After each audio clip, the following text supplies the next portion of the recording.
الحمد لله رب العالمين والصلاة والسلام على أشرف الأنبياء والمرسلين وعلى آله وأصحابه ومن تبعهم بإحسان إلى يوم الدين. أما بعد فأعوذ بالله من الشيطان الرجيم. بسم الله الرحمن الرحيم. يا أيها النبي اتق الله ولا تطع الكافرين والمنافقين إن الله كان عليما حكيما. صدق الله العظيم. سورۃ الاحزاب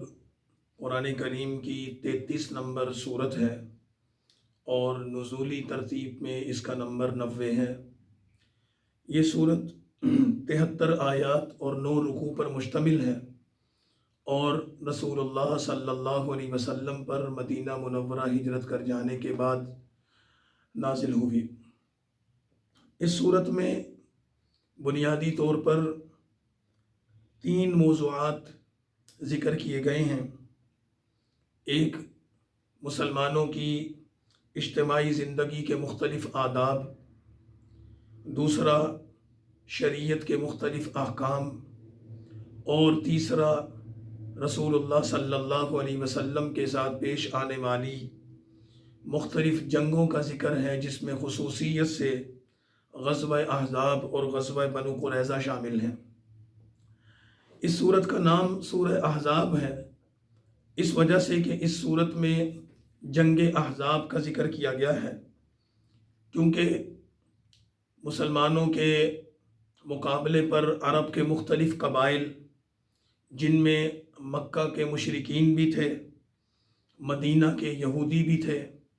منافق بھی تھے، اور عرب کے مختلف علاقوں میں رہنے والے قبائل نے متحد ہو کر مدینہ منورہ پر چڑھائی کر دی، اور اس لشکر کشی میں ایک بہت بڑی تعداد نے شرکت کر کے یہ تصور کر لیا تھا کہ اب ہم مسلمانوں کو ختم کر دیں گے۔ تو اس مناسبت سے اس سورت کو احزاب کہا گیا ہے، اور اس جنگ کے تفصیلی حالات اس سورت میں ذکر کیے گئے ہیں۔ جنگ احزاب کو جنگ خندق بھی کہتے ہیں، اس وجہ سے کہ اس جنگ میں رسول اللہ صلی اللہ علیہ وسلم نے مدینہ منورہ کے تحفظ اور دفاع کے لیے صحابی رسول حضرت سلمان فارسی رضی اللہ تعالیٰ عنہ کی رائے پر مدینہ شہر کے ارد گرد خندق کھودنے کا حکم دیا تھا۔ اس مناسبت سے اس جنگ کو جنگ خندق بھی کہا جاتا ہے۔ سورت کے آغاز ہی میں رسول اللہ صلی اللہ علیہ وسلم کو 4 چیزوں کا بنیادی طور پر حکم دیا گیا ہے، جو فلاح اور سعادت کی بنیاد ہیں۔ نمبر 1 کہ اللہ کے نبی کو یہ حکم دیا گیا کہ اللہ سے ڈرو۔ نمبر 2، کافروں اور منافقوں کے راستے پر چلنے کی بجائے، ان کی اتباع کرنے کی بجائے اللہ کی اتباع کریں۔ نمبر 3، اللہ کی اتباع کرنی ہے تو اس کے لیے آپ کی طرف اللہ نے وحی بھیجی ہے، یہ وحی اللہ کی طرف سے ایک معیار ہے اور آپ کے لیے راستے کی تعیین کرتی ہے۔ اور چوتھا یہ، وتوکل علی اللہ، آپ اللہ پر ہر حال میں بھروسہ کریں، اللہ پر اعتماد کریں، اللہ تعالیٰ پر یقین رکھیں، وہی آپ کا کارساز، آپ کا وکیل اور آپ کا نگہبان ہے۔ یہاں اس صورت میں رسول اللہ صلی اللہ علیہ وسلم کو خطاب کرتے ہوئے ایک منفرد اسلوب اختیار کیا گیا ہے، اور وہ ہے یا ایہا النبی۔ قرآن کریم میں مختلف انبیاء کے نام آئے ہیں، اور ان ناموں میں اللہ نے ان کو اپنے اصل نام سے پکارا، یا آدم، یا نوح، یا ابراہیم۔ لیکن رسول اللہ صلی اللہ علیہ وسلم کی انفرادی خصوصیات میں سے ایک خصوصیت یہ ہے کہ پورے قرآن میں آپ کو اللہ نے کہیں بھی یا محمد یا احمد کہہ کر نہیں پکارا، بلکہ یا ایہا الرسول، یا ایہا النبی یہ کہہ کر پکارا، یا طٰہٰ، یاسین جیسے القابات سے پکارا، جو رسول اللہ صلی اللہ علیہ وسلم کی خصوصیات کو ظاہر کرتا ہے۔ سورت کے آغاز میں اس کے پہلے رکوع میں دور جاہلیت کی ایک رسم کا ذکر کیا گیا ہے، اور بلکہ جاہلانہ خیالات و تصورات کے حوالے سے 3 چیزیں ایسی ذکر کی گئی ہیں کہ جو جاہلیت کے دور میں عام طور پر مانی جاتی تھیں، اور اللہ تعالیٰ نے اس کی تردید کر دی۔ پہلی چیز یہ کہا جاتا تھا کہ بعض لوگ ایسے ہیں کہ جن کو اللہ نے 2 دل بنا دیے ہیں اور ان 2 دلوں میں 2 طرح کے خیالات تصورات موجود ہوتے ہیں، تو اللہ تعالیٰ نے اس چیز کی نفی کر دی، ما جعل اللہ لرجل من قلبین فی جوفی، کسی انسان میں اللہ نے 2 دل نہیں بنائے کہ ایک دل میں وہ ایمان کو رکھے اور دوسرے میں کفر کو رکھے، ایک دل میں کچھ ہو اور دوسرے دل میں کچھ ہو، ایسا نہیں ہے۔ اس خیال کی تردید کرتے ہوئے فرما دیا کہ دل تو بس ایک ہی ہوتا ہے، اس میں یا ایمان ہوگا یا کفر ہوگا، اور ایک دل میں ایمان اور کفر دونوں چیزیں جمع نہیں ہو سکتی۔ اور اس کے ساتھ ہی ان منافقین کی تردید بھی کر دی گئی جنہوں نے کفر اور ایمان کے درمیان ایک تیسرا راستہ نفاق کی شکل میں اختیار کر لیا تھا۔ اللہ تعالیٰ نے اس کا انکار کر دیا اور اس کی تردید فرما دی کہ یہ غلط تصور ہے۔ دوسرا، جاہلیت کے دور کا ایک تصور یہ تھا کہ اگر کوئی شخص اپنی بیوی کو یہ کہہ دیتا کہ انتی علی کظہر امی، کہ تو میری ماں کی طرح ہے، یا تیری پشت میری ماں کی طرح ہے، یا میرے اوپر تو ایسے ہے جیسے میری ماں کی پشت ہو، اس سے ملتے جلتے کلمات اگر کوئی کہہ دیتا تھا تو ان الفاظ کے کہنے سے جاہلیت کے دور میں کہنے والے شوہر پر اس کی بیوی حرام ہو جاتی تھی اور وہ اپنی بیوی کو اپنے نکاح سے نکلا ہوا تصور کرتا تھا۔ شریعت کی اصطلاح میں اس عمل کو زہار کہتے ہیں۔ اس صورت کے آغاز ہی میں اس زہار کی بھی نفی کر دی گئی اور فرمایا کہ کسی شخص کا اپنی بیوی کو یہ کہنا کہ تو مجھ پر میری ماں کی طرح ہے یا مجھ پر میری ماں کی پشت کی طرح ہے، یہ کہنا اس سے بیوی حرام نہیں ہوتی۔ ہاں، یہ کہنا نامناسب عمل ہے، اس پر ایک شخص کو جس نے یہ بات کہی ہوگی کفارہ ادا کرنا ہوگا، اور اس کفارے کی تفصیل پھر قرآن کریم کی سورہ مجادلہ 28ویں نمبر پر جو 28ویں پارے کی پہلی صورت ہے اس میں بیان کر دی گئی۔ اسی طرح اس صورت میں تیسری جاہلیت کی ایک روایت کی تردید کرتے ہوئے یہ بات فرما دی گئی کہ اسلام آنے سے پہلے جاہلیت کے دور میں منہ بولے بیٹے کو، جس کو متبنہ بھی کہتے ہیں اور ہمارے اردو زبان میں لے پالک کہتے ہیں، تو لے پالک کو حقیقی بیٹا سمجھا جاتا تھا۔ اس حقیقی بیٹے کو اس کو حقیقی بیٹا سمجھ کر اس کو وراثت دی جاتی اور حقیقی بیٹے کی طرح ہی معاملات کیے جاتے۔ تو قرآن کریم نے اس غلط تصور کی بھی تردید کر دی، اور پھر رسول اللہ صلی اللہ علیہ وسلم نے اپنے ایک صحابی زید بن حارثہ کو اپنے منہ سے اپنا بیٹا کہہ دیا تھا اور بیٹوں کی طرح ان کے ساتھ پیش آتے تھے، تو لوگوں نے ان کو یا زید بن حارثہ کو زید بن محمد کہہ کر پکارنا شروع کر دیا۔ تو اللہ تعالیٰ نے جاہلیت کی اس رسم کی بھی تردید کرتے ہوئے یہ بات فرما دی کہ کسی شخص کو اس کے اصل باپ کے نام کی بجائے نہ پکارو، بلکہ اس کو اصل نام سے پکارو، اس کے اصل باپ کے نام سے پکارو۔ کوئی اگر کسی کو لے پالک بنا لیتا ہے، منہ بولا بیٹا کہہ دیتا ہے، وہ اس کا حقیقی بیٹا نہیں ہو سکتا۔ ادب اور احترام، محبت اور شفقت اپنی جگہ، لیکن شریعت کے اصول اس سے تبدیل نہیں ہو سکتے۔ یہ اس صورت کے 3 ابتدائی اور بنیادی احکامات ہیں جو ذکر کر دیے۔ اور جب متبنہ یعنی لے پالک کی تردید ہوگی کہ وہ حقیقی بیٹا نہیں، تو پھر یہ بھی واضح ہو گیا کہ زید بن حارثہ حضور صلی اللہ علیہ وسلم کے حقیقی بیٹوں کی طرح اور آپ ان کے حقیقی باپ کی طرح نہیں ہیں۔ جب یہ تصور آ گیا تو اس کے ضمن میں ایک چوتھی چیز آیت نمبر 6 میں بتا دی کہ لوگوں،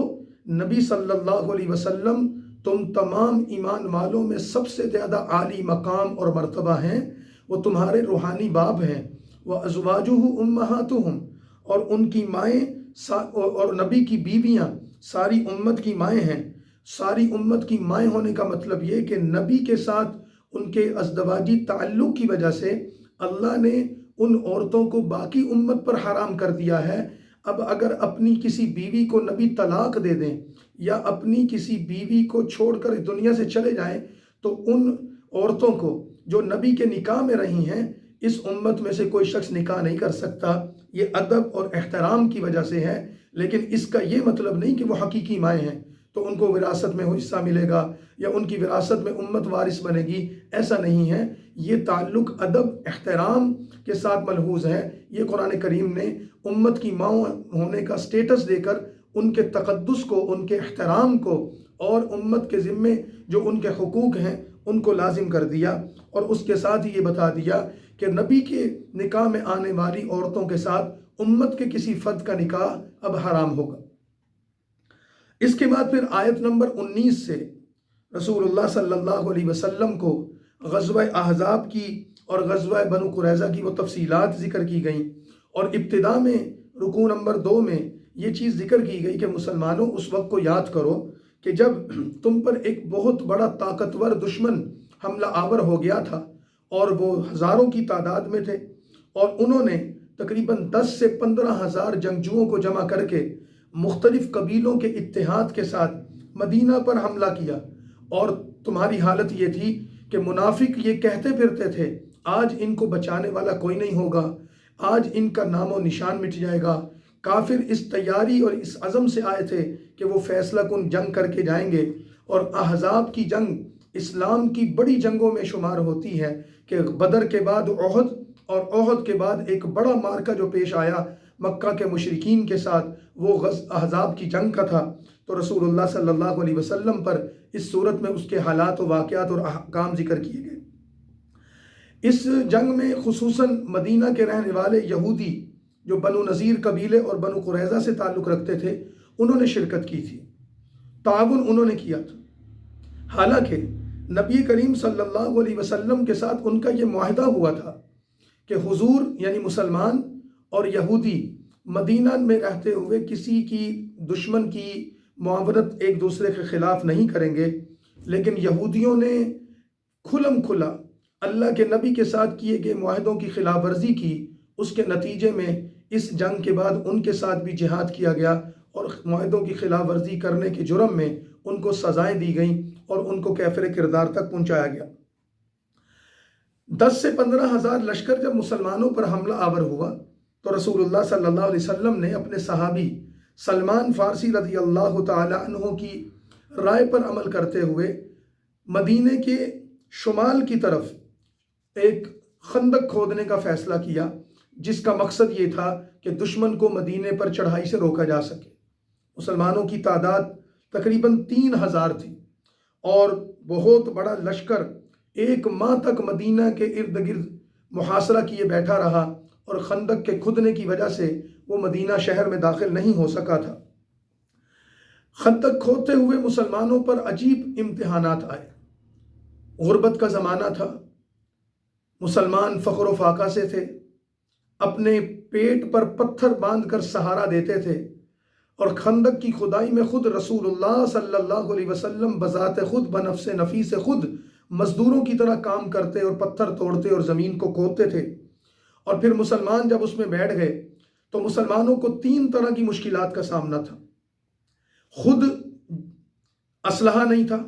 مقابلے کی طاقت نہیں تھی، جنگ کرنے کے اسباب میسر نہیں تھے، حتیٰ کہ کھانے پینے کا سامان بھی میسر نہیں تھا۔ دوسری طرف مدینہ کے اندر میں منافقین تھاک لگائے بیٹھے تھے، انتظار میں بیٹھے تھے کہ کب مسلمانوں پر حملہ ہو اور کب مسلمان کٹیں اور مریں، اور مدینہ مسلمانوں سے پاک ہو، اور مسلسل مسلمانوں کے خلاف سازشوں میں مصروف تھے، ورگلا رہے تھے، دشمن کو تعاون فراہم کر رہے تھے۔ اور دوسری تیسری طرف مدینہ کے باہر سے 10 سے 15,000 کا لشکر حملہ آور ہو کر یہودیوں کی تعاون سے اس انتظار میں تھا کہ ہم جنگ میں فتح حاصل کریں گے، لیکن اللہ کی طرف سے مسلمانوں کی نصرت ایسے کی گئی، 1 مہینے کے محاصرے کے بعد جنگ میں ان کو کامیابی تو کوئی حاصل نہ ہو سکی۔ مسلمانوں کے استقامت نے، ان کے صبر نے، ان کے تحمل نے، اور ان کی بہترین حکمت عملی نے، اور اللہ کے نبی کی دعاؤں نے اللہ کے کرم کو ایسے متوجہ کیا کہ ایک زوردار آندھی آئی اور اس نے ان کے پورے لاہو لشکر کو تتر بتر کر دیا، منتشر کر دیا۔ پھر ان میں آپس میں قبیلوں میں پھوٹ بڑھ گئی، ایک دوسرے کے مخالف بن گئے اور ایک دوسرے سے لڑنے لگے۔ اس سے ان کے حوصلے پست ہوئے۔ پھر طوفان اور بارش نے ان کی دیگچیاں اڑا دی، ان کے جانوروں کو ورگلا دیا، ان کے خیموں کو اکھاڑ دیا، جس کے نتیجے میں وہ نامراد اور اپنے سروں پر خاک ڈالتے ہوئے واپس گئے۔ قرآن کریم نے اس کی کیفیت یہ ذکر کی ہے کہ رسول اللہ صلی اللہ علیہ وسلم کے ساتھیوں کی، کہ اس وقت کو یاد کرو کہ جب کلیجے منہ کو آ گئے تھے، اندر سے دشمن بھی تیار بیٹھا ہے، پیچھے سے پشت میں چھرا گھونپ رہا ہے، سامنے سے دشمن کا اتنا بڑا لشکر ہے، منافقین ساتھ چھوڑ گئے، مدینے کے اندر سازشیں ہو رہی ہیں، باہر سے دشمن حملہ آور ہے، اور ایک طرف منافقین کے گندے کردار کا ذکر کیا گیا، یہودیوں کی سازشوں کا ذکر کیا گیا، اور اس کے ساتھ پھر رسول اللہ صلی اللہ علیہ وسلم کے جانثار ساتھیوں کی وفاداری کا بھی ذکر کیا گیا کہ من المؤمنین رجال صدقوا ما عاہدوا اللہ علیہ، کہ آپ کے ان ساتھیوں کی اللہ تعریف کرتے ہیں کہ جن ایمان والوں نے اللہ سے کیے ہوئے وعدوں کو کیسے پورا کیا۔ فَمِنْهُمْ مَنْ قَضَى نَحْبَهُ، بعض تو ایسے ہیں کہ وہ اللہ، اس کے رسول اور اس کے دین کے لیے اپنی جان قربان کر چکے ہیں، اور بعض ایسے ہیں وَمِنْهُمْ مَنْ يَنْتَظِرُ، انتظار میں بیٹھے ہیں کب اللہ کا رسول حکم دے اور ہم اپنی جان اسلام پر قربان کر دیں۔ اللہ تعالیٰ نے ان کی تعریف فرماتے ہوئے ان کی فتح کا اعلان فرمایا، اور یہ فرمایا کہ کافروں کو اب ہمیشہ کے لیے ذلت اور رسوائی مقدر ہوگی، اب یہ دوبارہ کبھی مدینے پر حملہ کرنے کی جرت نہیں کر سکیں گے۔ اور اس کے ساتھ ہی مسلمانوں کو یہ حکم دیا کہ ابو سفیان تو اپنا لشکر لے کر واپس چلا گیا ہے، آپ صلی اللہ علیہ وسلم ابو سفیان کے لشکر کے جانے کے بعد اس کا پیچھے نہ کریں، بلکہ بنو قریظہ کے وہ لوگ جنہوں نے غداری کی تھی ان کا محاصرہ کریں، اور ان کا محاصرہ اللہ کے نبی نے کیا، اور ان کی عہد شکنی کی ان کو سزا دی گئی، اور پھر ان کے لوگوں کو جو جرم میں ملوث سے قتل کیا گیا، اور سعد ابن معاذ رضی اللہ تعالی عنہ نے جو ان کے حق میں فیصلہ کیا، اللہ کے نبی صلی اللہ علیہ وسلم نے فرمایا کہ سعد نے وہ فیصلہ کیا جو اللہ نے عرش پر کیا تھا کہ ان کے جوانوں کو قتل کر دیا جائے اور ان کے مال و دولت پر قبضہ کر لیا جائے، کیونکہ انہوں نے عہد شکنی کی ہے۔ اور پھر غزوہ خندق کے اس موقع پر اللہ تعالیٰ نے اپنے نبی کو مستقبل کے حوالے سے بشارتیں دی کہ شام فتح ہوگا، فارس فتح ہوگا اور روم فتح ہوگا، اور ان علاقوں کی فتح کی خوشخبریاں دے کر اللہ کے نبی صلی اللہ علیہ وسلم نے یہ پیشن گوئی فرما دی کہ اللہ تعالیٰ تمہیں یہ نعمت عطا کریں گے کہ فارس اور روم کی وہ سلطنتیں جو اس دور کی سپر پاور تھیں، اور یمن کے وہ محلات کہ جن کے تخیلات اور جن کے تصورات میں بادشاہ وہاں تک نہیں پہنچ پاتے تھے، اللہ تعالیٰ تمہیں یہ سب کچھ فتوحات سے عطا کریں گے۔ اور پھر اللہ نے پوری دنیا میں مسلمانوں کی دھاک بٹھا دی، اور اللہ کے رسول نے جو پیشن گوئیاں فرمائیں وہ پیشن گوئیاں پوری ہو کر رہیں۔ فارس فتح ہوا، روم فتح ہوا، یمن فتح ہوا، سارا کے سارے بادشاہ وہ زیر نگیں آئے، ان حکومتوں اور پر سلطنتوں پر مسلمانوں نے قبضہ کیا، اور اس کے ساتھ ہی مسلمانوں کو بے انتہا مال غنیمت حاصل ہوا۔ سورہ احزاب کے رکوع نمبر 4 میں ان جنگوں کے حالات کے ذکر کرنے کے بعد کیفیت یہ بنی کہ رسول اللہ صلی اللہ علیہ وسلم کا عملی زندگی جو مکہ میں اور اس کے بعد مدینہ میں گزری تھی، عام طور پر فقر و فاقہ میں گزرتی اور مصائب میں گزری، تو ان فتوحات کے بعد کچھ آمدن کے ذرائع مستقل پیدا ہو گئے تھے کہ جیسے مال غنیمت کافی حاصل ہوا، اسی طرح کچھ باغات وغیرہ قبضے میں آ گئے جس سے مستقل آمدن ملنا شروع ہو گئی تھی کہ رسول اللہ صلی اللہ علیہ وسلم اس کے ذریعے اپنے گھر کا اور مسلمانوں کے بیت المال کا نظام چلاتے۔ تو ازواج مطہرات نے جب کچھ کشادگی اور وسعت پیدا ہوئی تو رسول اللہ صلی اللہ علیہ وسلم سے اس چیز کا تقاضا کیا کہ اب جب وسعت پیدا ہو گئی ہے تو ہمارے اخراجات میں، ہمارے وظائف میں، نان نفقے میں کچھ اضافہ کر دیا جائے۔ تو اس پر رکوع نمبر 4 میں ازواج مطہرات کو مخاطب ہو کر کچھ باتیں ارشاد فرمائی گئیں، اور ان کو 2 باتوں میں سے ایک بات کا اختیار کرنے کا حکم دیا گیا کہ تم نے ہمارے نبی سے نان نفقے کا مطالبہ کیا کہ ہماری ضروریات کے لیے ہمارے اخراجات میں اضافہ کیا جائے، تو تمہارے پاس 2 آپشن ہیں۔ اگر تم دنیا کی خوشحال زندگی چاہتی ہو تو پھر تمہیں وہ دے دی جائے گی، لیکن تم ہمارے نبی سے کنارہ کشی کر لو اور ان کے نکاح سے نکل جاؤ۔ اور اگر تم